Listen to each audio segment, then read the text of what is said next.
ఏవన్టీవీ Telugu news. పశ్చిమ గోదావరి జిల్లా భీమవరం వ్యవసాయ మార్కెట్ కమిటీ కొత్త కమిటీ ఘనంగా ప్రమాణ స్వీకారం జరిగింది. MLA Pulaparthi Ramanjaneyulu, chairman Kalidinti Sujatha, Ramachandraraju, vice chairman Bandi Ramesh Kumar 13 డైరెక్టర్లకు ప్రమాణ స్వీకారం చేయించారు. కేంద్ర సహాయ మంత్రి భూపతిరాజు శ్రీనివాస్ వర్మ, రాష్ట్ర జనవరుల శాఖ మంత్రి నిమ్మల రామానాయుడు ముఖ్య అతిథులుగా హాజరై రైతులకు మెరుగైన సేవలు అందించాలన్నారు. ఎమ్మెల్యే మాట్లాడుతూ కొత్త వ్యవసాయ విధానాల ద్వారా రైతులకు మేలు చేకూర్చాలని తెలిపారు.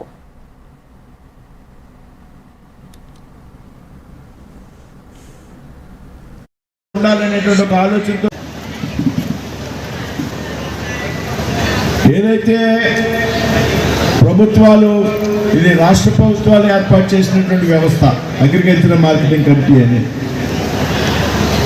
ఈ అగ్రికల్చరల్ ఏఎంసీలు ఏవైతే ఉన్నాయో రైతులకు ప్రయోజనాలు కాపాడడానికి వారికి చేదోడు వాదోడుగా ఉండాలనేటువంటి ఒక ఆలోచనతో రాష్ట్ర ప్రభుత్వాలు ఈ వ్యవస్థను అమలు చేశాయి.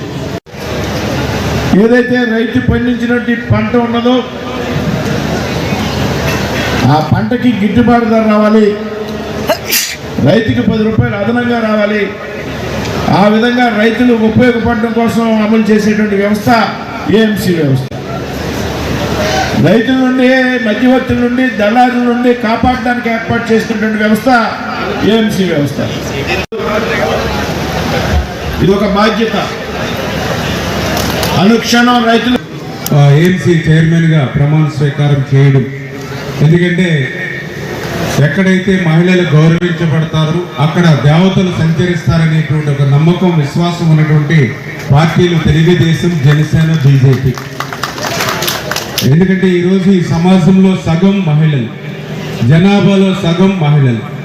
ఆ సగం ఉన్నటువంటి మహిళలు అభివృద్ధి చెందకుండా ఈ సమాజం, ఈ రాష్ట్రం, ఈ దేశం అభివృద్ధి చెందదనేటువంటి ఆలోచనతోటే ఆ రోజు అన్న నందమూరి తారక రామారావు గారి దగ్గర నుండి ఈ రోజు వరకు కూడా ఈ తెలుగుదేశం, జనసేన, బీజేపీ ఆ మహిళా